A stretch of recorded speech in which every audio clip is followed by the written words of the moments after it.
Hey, Grand Rising, y'all. What's up? It's new Heru. It's in the building, Uh, today we're gonna be talking about crystals and the powers of crystals and precious metals, uh, gemstones, and stuff like that of that nature. Y'all excuse me. Yeah, got out the shower on a little ashy, but hey, we're here. We're here now. So y'all just bear with me. But I think we need to talk about crystals because it's very important. You know what I'm saying? They're not just like some beautiful to look at, even though they are, They're very nice to look at and just to wear. But at the same time, we need to know the importance of these spiritual tools because they could be very helpful along your journey. Because we all know that, the human body is technology. You know what I'm saying? It's like a battery or a receiver, all in one. It's a battery and a receiver. Um,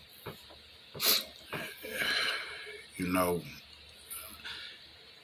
technologically, we've got all our ideas from the human body.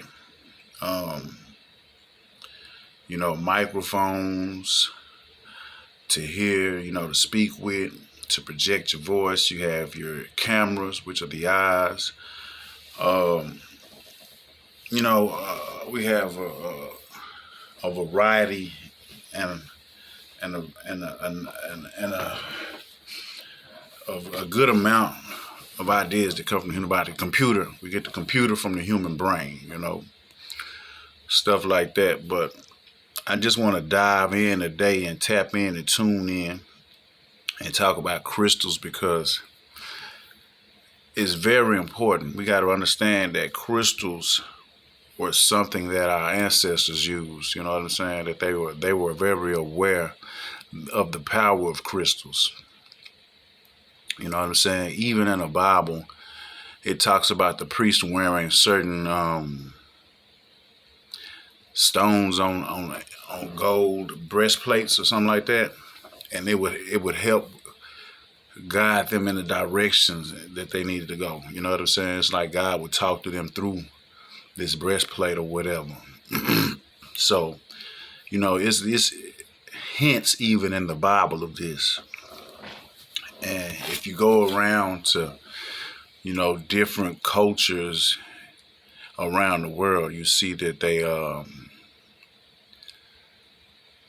adorn themselves with crystals and gemstones. You know what I'm saying?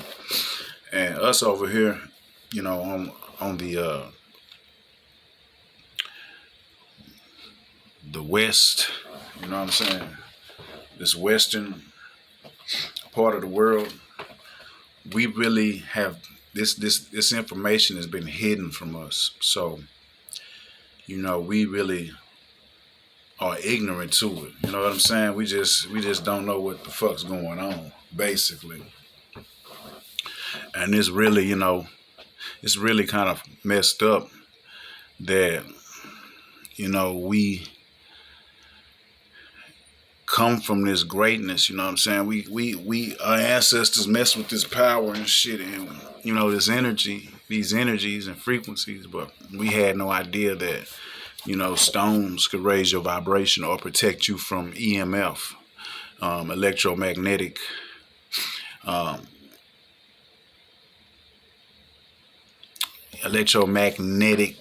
frequencies. So, or electromagnetic radiation, which come from the devices that we use on a day-to-day basis, like your telephone and your laptop, your computer, your television, you know, whatever, all electricity, all electrical devices or appliances let off electromagnetic radiation and frequencies, which are very, very, very unhealthy for the human body and mind and spirit. All these things correlate together. The mind is connected to the spirit connected to the mind, so on, etc. So if it's all weaved together, then it's all affected. You know what I'm saying? It's all affected by energies. The spirit world is nothing but energy without this physical shit that we see and we looking at. So with that being said, we're going to get right into it. I'm going to read from this book right here today. I'm not going to stay on here extra long, you know, but about 30 to 45 minutes, we are going to read from this Crystals for Beginners. You can find this book on Amazon. It's by Karen Frazier. If y'all can see that. Okay, so crystals, let me get right to it, you know. Crystals for Beginners. The guide. You know, before I get into this, if you take a look even at like some of the celebrities and shit like that, when they're walking through their homes, you know what I'm saying? You see them with crystals, just like a piece of artwork just sitting around, you know what I'm saying? Big ass amethyst stones, or, you know, lapis lazuli, whatever, you know. Like, a lot of people know about this stuff, but a lot of, I'm going to say, common folk don't know nothing about this because it's not taught to you, you know what I'm saying? And the thing is, it's crazy because, you know, we be on these devices and shit all day, holding them up to our head and not thinking about, could this be a reason, you know, could this be part of the reason that people get tumors and shit in their head from holding this device up to their shit all day? But, you know, we ain't gonna worry about that right now. We're gonna get back to this. Okay, Crystals for Beginners, the guide to get started with the healing power of crystals. Okay. Introduction. We live in a modern world that places tremendous stress on the body, mind, and spirit. Virtually everything we do in our daily lives, from the foods we eat to our politics, work life, and activities, can pull our lives out of balance. Yet, to be our optimal selves, we need balance. Several years ago, I worked at a stressful job for a company that didn't seem to care about its employees. My commute took hours. I had an active son and a husband with an even busier career than mine. With the hectic business of our lives, I sacrificed things I knew I should be doing: eating a nutritious diet, engaging in regular exercise, and enjoying activities that allowed me to slow down and seek balance. Because I was constantly stressed and busy, everything in my life suffered. My health was poor. I was in chronic pain. My relationship with my husband lacked the emotional intimacy we had once shared. I was unhappy. I felt professionally and personally stuck in a hyperactive and joyless existence. One Saturday, I had some rare free time and absolutely no obligations. I decided to go for a drive and wound up at a huge crystals and beads shop about 30 minutes north of my home. I was drawn to the semi-precious gemstone section, where I bought several varieties of gemstones, beads, and findings to make jewelry, something I'd never tried before. Later that day, as I sat at my desk stringing crystal beads onto wire, a deep calm descended. My mind, normally foggy and active, felt intent and focused. I connected to parts of myself I'd almost forgotten existed. I noticed the stirrings of joy. Working with the gemstone beads created a meditative and blissful state I hadn't experienced in a long time, and I was intrigued. While I'd always had an interest in crystals and a profound healing experience in my 30s. They had fallen into the background of my life. I hadn't used them for years. Working with the gemstone beads on that Saturday reminded me of previous positive experiences I had with crystals and set me on a new path. Since then, I've been collecting and working with crystals. I have them all over my house and use them in my own personal healing practices and with people who come to me for energy healing. They are such an important part of my life that I share my understandings about them in my book, Crystals for Healing. Crystals for Healing. While that book is a comprehensive guide to crystals, in the past few years, I've come to realize that people who are just starting to work with crystals need a practical introductory guide. That's why I've written this book. It's designed to provide you with basic information and practical applications so you can experience the powerful shifts these beautiful earth elements can provide. Okay, part 1, introduction to crystals and crystal healing. Okay, the power of crystals. For centuries, civilizations have valued crystals for their beauty as precious and semi-precious gemstones, as well as for the unique vibrational energies within each crystal that can help facilitate healing for the body, mind, and spirit. Societies throughout history, including ancient Mesopotamia, Egypt, China, and Greece, used crystals for their healing properties. This practice continued through the ages, although it lessened during the Renaissance, when people believed the healing properties of crystals came from either good angels or bad angels. The use of crystals for healing re-emerged about 40 years ago and continues to gain popularity as an energetic healing modality in a modern age of science. However, it may be difficult to understand how a rock can bring about any type of healing. The answer lies in the vibrational energies found within crystals and how they affect the energy fields all around them, including the human energy field. Now, I'm going to pause right there for a second just to talk a little bit about, this idea of, like you said, rocks bringing you healing. How can a rock have the ability to heal you? Now, you see this? This is like some type of rock.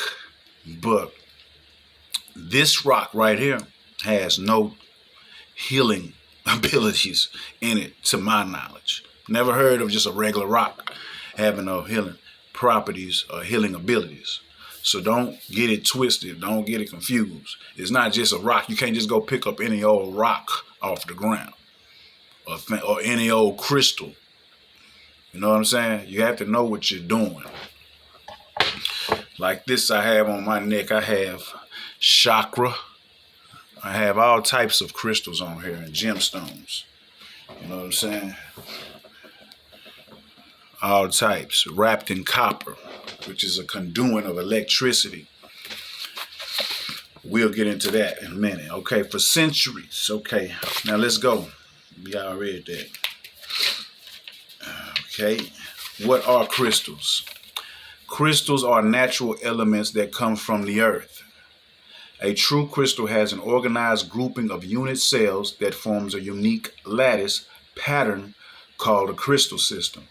There are 6 lattice patterns that appear within healing crystals.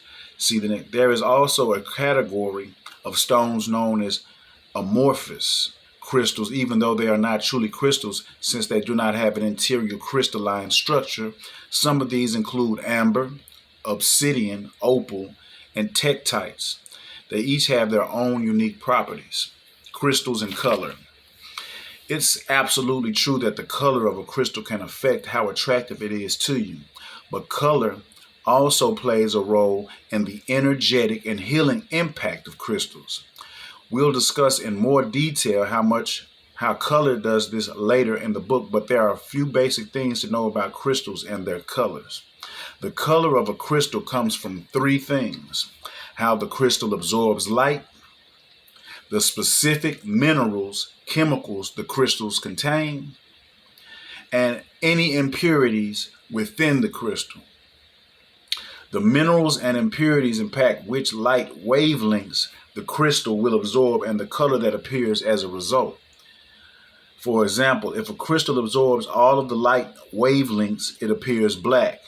If it doesn't absorb any light wavelengths, it appears clear.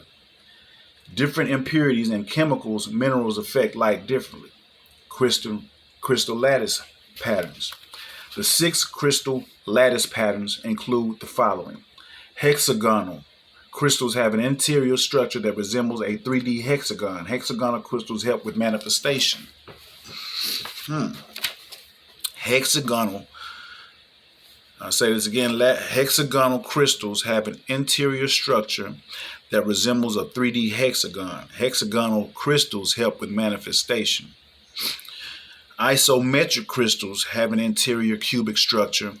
These crystals can improve situations and amplify energies. Isometric crystals can improve situations and amplify energies. Monoclinic crystals have a 3D parallelogram structure. They are protective crystals. Orthorhombic crystals have a design-shaped crystalline pattern. They cleanse, clear, and remove blockages. Tetragonal crystals have a rectangular interior structure. These crystals are attractors. They make things more attractive and they help you attract things to you. Triclinic crystals have an interior structure with 3 inclined axes. These crystals ward off unwanted energies or help retain energies you'd like to keep. So, depending on the shape or pattern that these crystals form from or form into, determines what type of crystal, what type of power it has. Does it help with manifestation? Does it protect? Does it cleanse and clear or remove blockages? Does it help attract things to you? Or does it help ward off unwanted energies or retain energies that you'd like to keep? These key things are very important when dealing with crystals. You have to know. Okay. Crystal gem, you want to know what crystal you're dealing with for the situation, for each situation, because every situation is different. Crystals, gems, minerals, or rocks. Okay.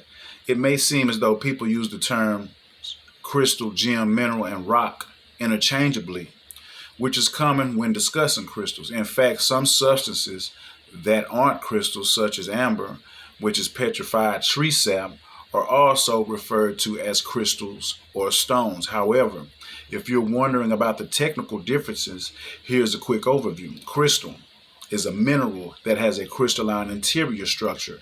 Agate, which is a hexagonal crystal, is also a mineral and a rock.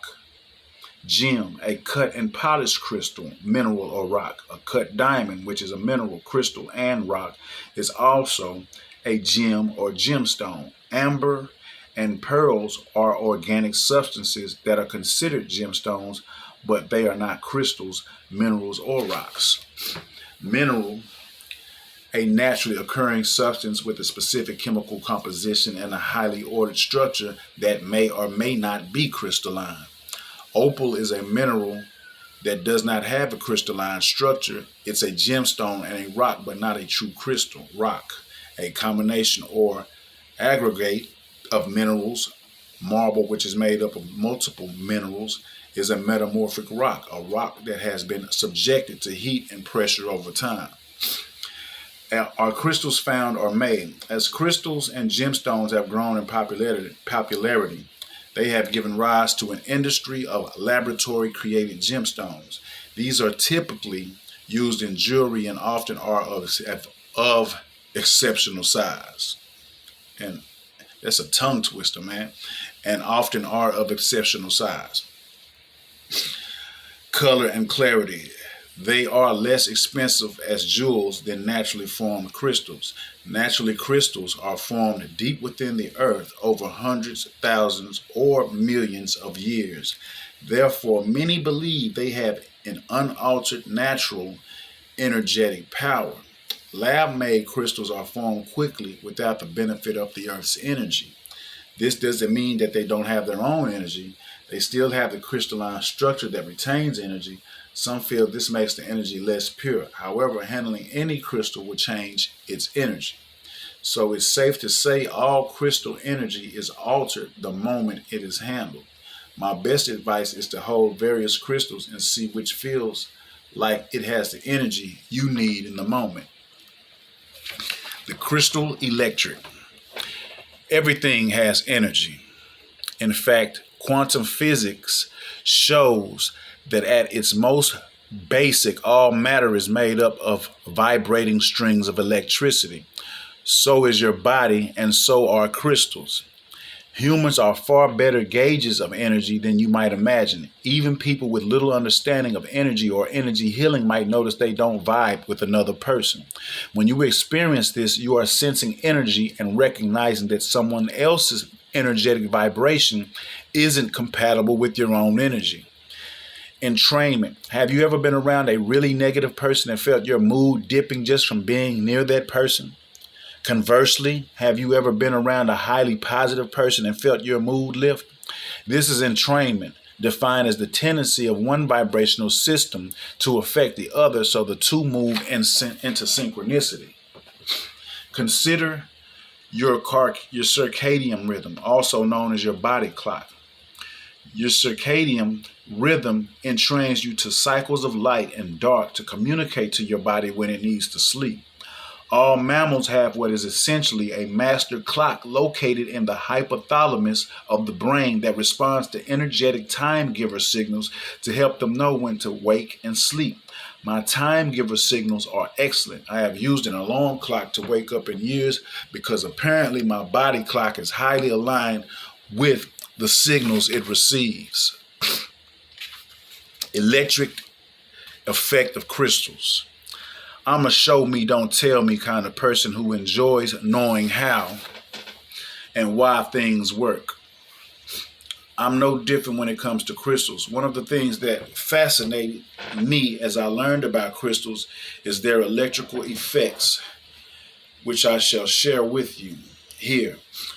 Piezoelectric effect. The piezoelectric effect occurs when non-conducting crystals, some crystals are conducting and others are not, generate an electrical charge when put under mechanical stress.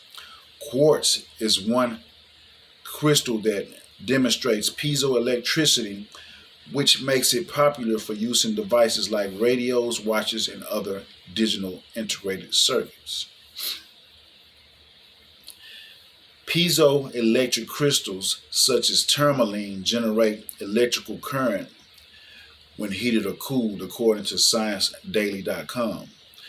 The Journal of Physics notes that many applications exist for pyroelectricity, for example, power conversions and infrared detection, among others.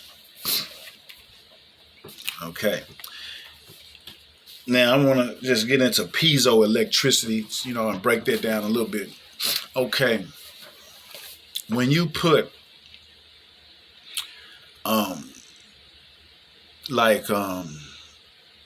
say a diamond, you know what I'm saying? It lets off piezoelectricity because it is under stress when it is in its natural state, when it is in the ground. Anything that's a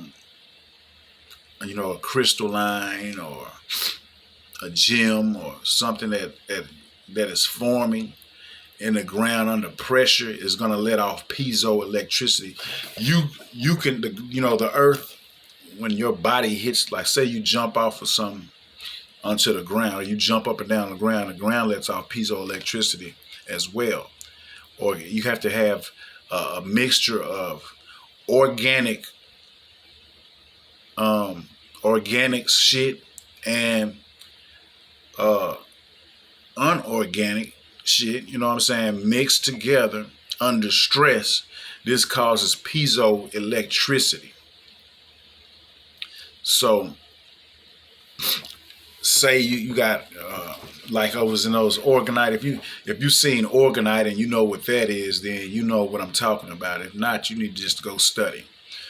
But there's plenty of videos on Orgonite.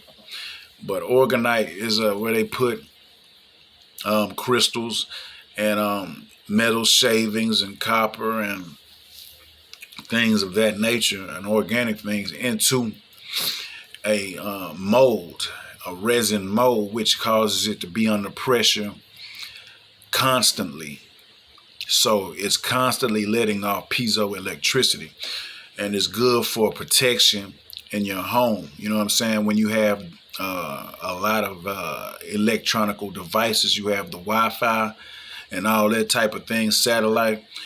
What it does is it absorbs the negative, it absorbs the positive ions, which are bad for you. And then it releases negative ions, which are good for the human body. So if you really want to get into protecting your home and your surroundings and your situation and, all that, you need to have crystals, gems, Orgonite, these type of things to help keep you protected and to help keep your frequency and vibration high. Because you got to understand that all these things, this radiation from this technology and all this stuff is keeping your vibration and your frequency low. And not only that, it's harmful to the human body. So eventually these things, do contribute to, bad health. Okay, so let's go. As with all other matter, crystals have their own vibration. The human body also has its own vibration and is subject to entrainment when it comes into contact with other vibrations. So when you work with crystals, they can change your own body.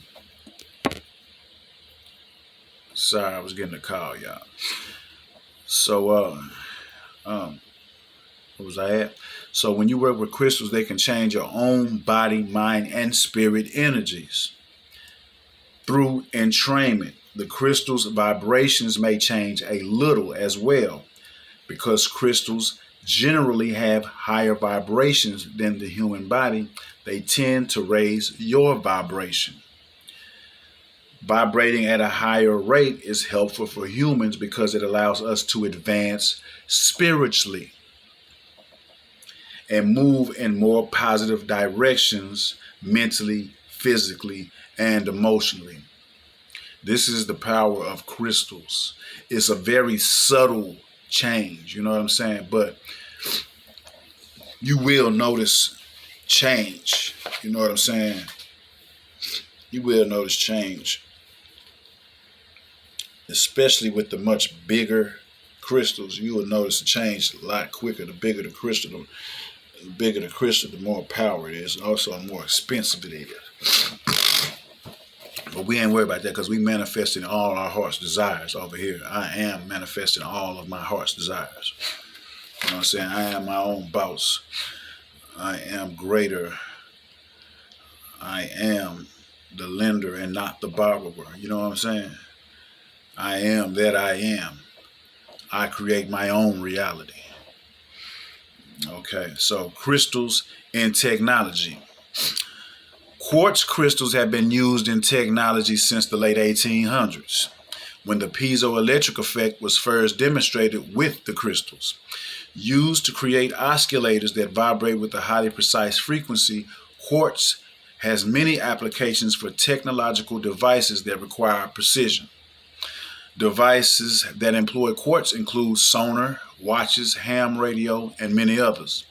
Military radios in World War II The military used quartz oscillators to control the frequency of two-way radios transmissions, according to an article in IEEE Transactions on Ultrasonics, Ferroelectrics, and Frequency Control. The oscillators were highly precise but difficult to mass produce.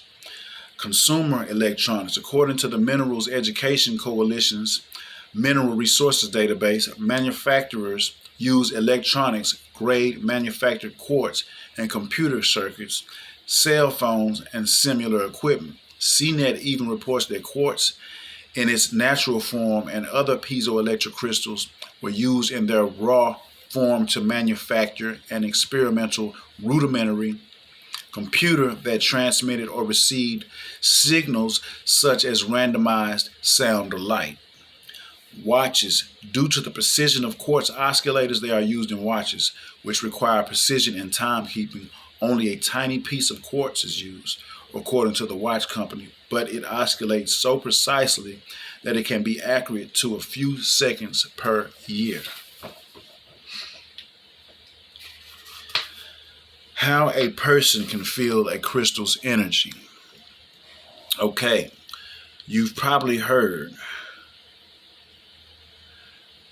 of mystics, psychic mediums, energy healers, and metaphysicians who devote hours to communication with spirit, meditation, and other pursuits on who are highly tuned into the energy that surrounds them. I am not suggesting you become that person. Instead, I aim to offer practical advice for the average person to experience shifts in energy by working with crystals. How can you interact with the stone in a meaningful way? Be open to the experience. I understand having a skeptical mind when I first experienced noticing change as a direct result of using a crystal.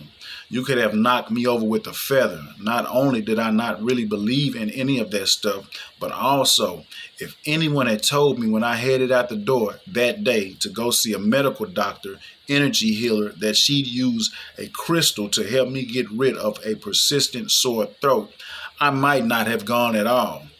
And that would have been very sad indeed.